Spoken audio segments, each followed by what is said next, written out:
here for another Wisdom and Knowledge 5. And today I want to discuss, has the United States forgotten about its people? There's many people across this country that strongly feels that, the U.S.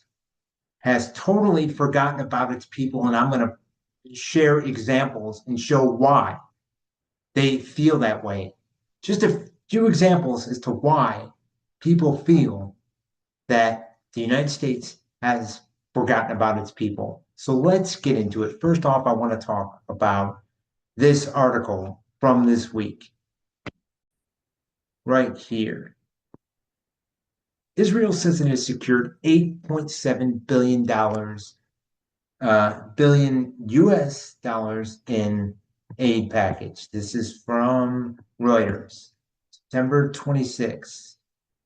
So Israel said on Thursday it has secured $8.7 billion aid package from the United States to support its ongoing military efforts to maintain a qualitative military edge in the region. The package includes $3.5 billion for essential wartime procurement, which has already been received and earmarked for critical military purchases, and $5.2 billion designated for air defense systems, including the Iron Dome and anti-missile system, David Sling, and an advanced laser system.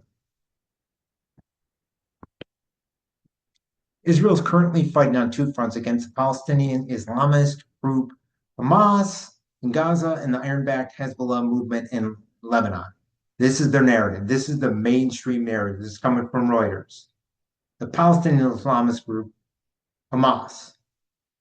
But they don't want to discuss all the innocent civilians in, Palestine who have been wiped out, who have been, killed, children who have been killed. You don't want to talk about that. You don't want to talk about the pagers, which was a war crime, where Israel rigged, pagers and walkie-talkies to explode in Lebanon. You don't want to talk about that.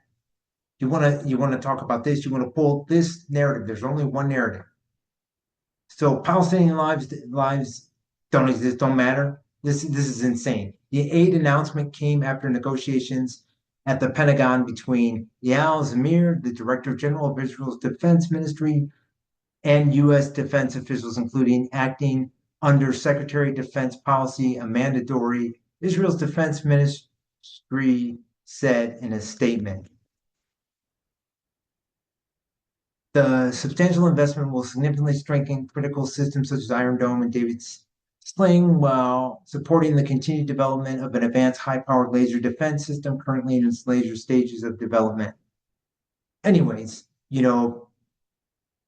know that the U.S. funded this, and they've done it multiple times. They've funded billions of dollars to Israel to do this, to wipe out humanity in the Middle East, and to take part in a genocide. We know it's a genocide. Innocent civilians are dying. We know it's a genocide. And for those of you who say, well, we got to support Israel, Israel's this, Israel's that, let me pull up a little video to show you the truth. Here we go. Let's take a look at this video right here.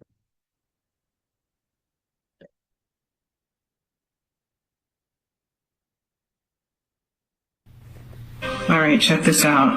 My husband picked up this world map from the beginning of history. Chronological historical map to present day. So it goes on for I don't know how many feet, 20 feet? Maybe 40 feet. But watch this. It's amazing. Check this out. In 1450 BC, okay, guess what was established? What is that word right there? See it in the middle of the screen? That's Palestine. Okay, let me go back here. The descendant of Canaan, us Arabs call it Canaan, Follow that orange line to 1451 BC, and boom, there's Palestine. Keep going, here comes Judah. Of course, they're all Jews living in Palestine. And then here we are, 1900 BC, Israel was established. So if anyone tells you that Israel was before Palestine, or that Palestine never existed, show them this video. Here's Palestine.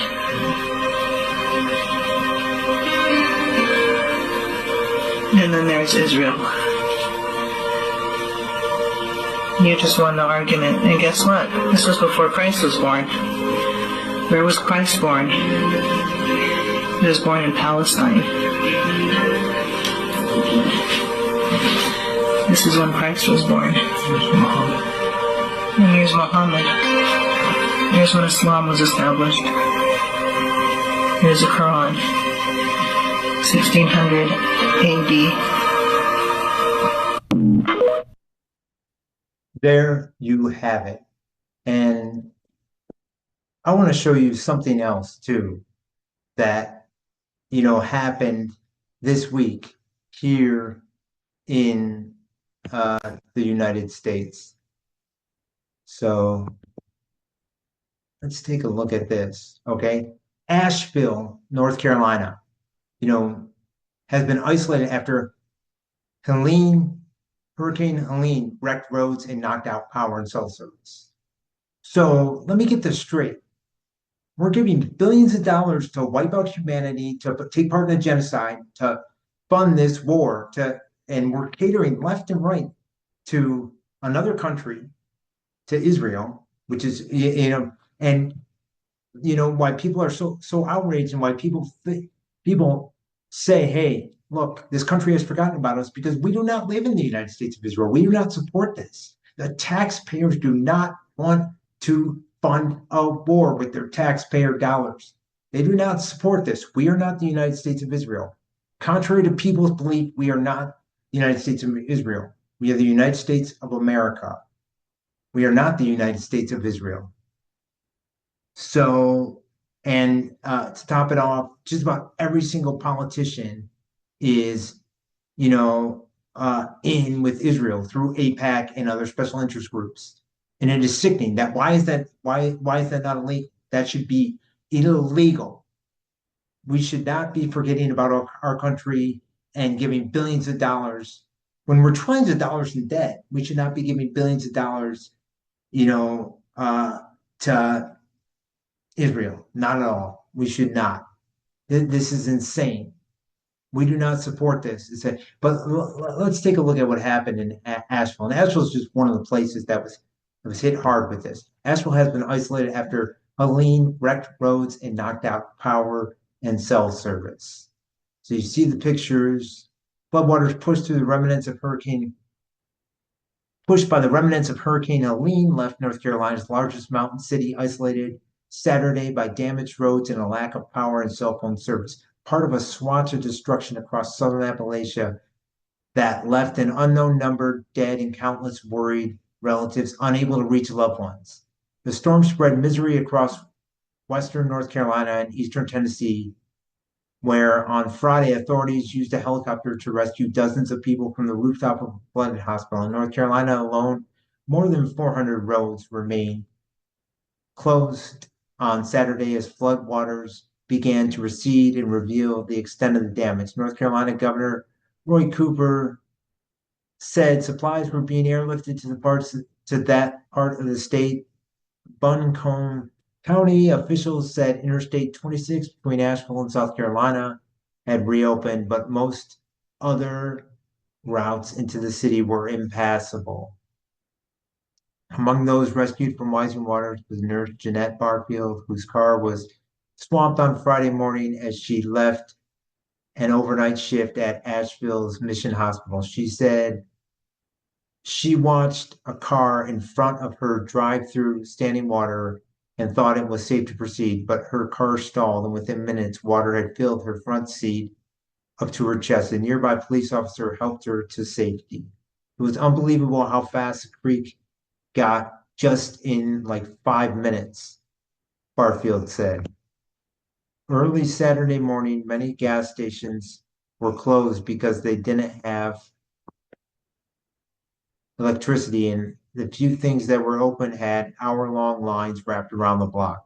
Where traffic lights were dark, drivers treated the intersections as four-way stops. The hub of tourism and arts, home to about 94,000 people, was usually still after floodwaters swamped neighborhoods known for drawing visitors, including Biltmore Village and the River Arts District, which is home to numerous galleries, shops, and breweries. More than 700,000 customers were without power in North Carolina, including about 100,000 in Buncombe County. In Asheville, there was no cellular service and no timeline for restoration. Residents were also directed to boil their water. Local officials said they were working on setting up hubs to distribute food and water. We have had some loss of life. County Emergency Services Director Van Taylor Jones told reporters. However, he said they were not ready to report specifics as they were hindered in contracting next of kin by the communications outages. Police Chief Michael Lamb said his department had listed about 60 people whose relatives have not been able to reach and were seeking welfare checks. As of Saturday night, the governor's office confirmed 10 storm deaths statewide, but did not prove a breakdown of where they occurred. Officials said they tried to prepare for the storm, but its magnitude was beyond what they could have imagined. So while we're giving billions of dollars away, right, to another country, while we're catering to another country, while we're forgetting about our country, this is going on when you could be giving aid to the people whose houses got knocked out, to people who don't have food, who don't have shelter, you name it. But you gotta fund destruction. Hey, and you think that we're just gonna sit back and just say nothing? No, we are called to speak out against this travesty, against what is going on. And let's see another video of somebody who lives there. Just 1 second. Let's check this out. I really don't think y'all understand how bad it is in the Southeast right now. We have towns that don't exist anymore. Chimney Rock is gone. The city of Asheville is cut off from the world. This is not an exaggeration. All the bridges leading into the city have been washed away. They have no food, no power, no water, no internet, no cell service. They don't even have radio. It's a complete dead zone. No one knows what's going on in there. I don't think I'm being dramatic when I say that this is a Hurricane Katrina level event. There was a woman in my town who called for an ambulance, and the ambulance got stranded, and they were stranded for 24 hours, and to my knowledge the patient didn't make it. People are dying. They're still dying. I've been running the generator for the last 3 days, and we're starting to run out of gas, and this is on Highway 123 heading from Aisley to Greenville, and this was a 1 mile long line to get gas because they were the only people we knew around that had gas left. I got all the way to the end and they were out. They had no gas. We checked every gas station in Pickens and Aisley and Liberty, nothing. And I don't know what I'm going to do when I run out of gas, I tell you that much. Try to steal some from my car maybe to keep my food cold, but even then, I don't know. This is the I-40 bridge, from Tennessee to North Carolina. It's gone. It don't exist no more either. We have people dying out here. Man, we need help. We need help. So you just saw that what is happening over there. I mean, incredible. Our country's trillions of dollars in debt. We're giving billions of dollars to, another country to, wipe out humanity over there, innocent civilians, to take part in genocide. No, we didn't sign up for that one bit. While they've completely forgotten about its people. What about the homeless crisis? What about, the flood that just happened? What about, investing in, healthy food for everyone? No, can't do that. We got to invest in destruction. And this is, no matter what side it's on, left, right, it's all a game. It's all against humanity. And people are sucked in. and say, hey, my guy's going to do this, my guy's going to do that. It's all giant club. They're all part of the same club. This, that, left, right, blue, red. It's all to divide and conquer. And many people have, and here's the sad thing: many people have woken up. Many people are speaking out. They're being silenced. They're being, having their videos taken down. They're saying this goes against, guidelines. So peace, standing for peace, standing for humanity, goes against guidelines. I don't know what guidelines you're looking at, but destruction, war and destruction is for their guidelines, is right in the realms of their guidelines. Showing dead babies is for it goes in line with their, guidelines. It's sickening to see. And yes, our country has forgotten about its people. I'm not political myself. I stand for human rights, for all of humanity, and I want nothing to do with politics. I don't, we need to speak out. We need to be a light in this world, and we need to speak for truth. We need to speak for all of humanity. And I want to encourage everyone from a peaceful aspect, continue to stand for peace, continue to speak out, continue to stand for what is right. And, I could go on and on as to what's going on. It's funny it's not funny. It's actually very sad. They had, Netanyahu speaking at the United Nations on Friday, and he was calling us, everyone who doesn't support him, and plain nonsense that they're for peace. You wiped out humanity, dude. You're a vile parasite. You're one of the most despicable human beings on the fucking of the face of the planet. Don't tell us, and many people walked out, and yeah, it could have been, scripted, that these people walked out. It could just all be a show. We don't know. But he says, oh, these people are anti-Semitic flat earthers and anti-Semitic. No, we are pro-humanity. We are pro-peace. We are against, maniacs like you. Yes, we are. And, many people are speaking out. They're being silenced. It's not right. We stand for human rights. We stand for peace. We stand for love. We stand for the greater good of humanity. And that's the bottom line. And I just wanted to, focus today on what our country has become. And this is from, I'm not saying that we are completely forgotten about. There is people, out in society who care about, the great people of this country. Definitely there are. But when it comes to the leadership, they have completely, said no, we don't stand with the people. They've completely said that. And this may be censored, this may be taken down, but I gotta speak. I gotta speak as to what's really going on in the world, and I gotta stand up for all humanity in a peaceful way because I'm all about love, I'm all about peace, I'm all about living your best life, sharing wisdom and knowledge. That's why I, interview people from across the world who are able to talk about issues that are, affecting humanity and share, and also have people come on and just share their incredible lives, their testimonies, you name it, you know, uh, what's going on in their neck of the world. Because, everyone has wisdom and knowledge to share. Everyone does. Anyways, much love to you. If you haven't subscribed yet, please subscribe. We're also on Spotify for audio version, and the video version's on Spotify too now. So, and you can find me on social media under Wisdom and Knowledge 5 or Wisdom and Knowledge 5 podcast, under TikTok, Instagram. Anyways, much love to the world. Keep on standing for peace and what is right in this world, and standing for freedom and standing for your rights. Because The future of humanity is at stake. Much love to you. Peace.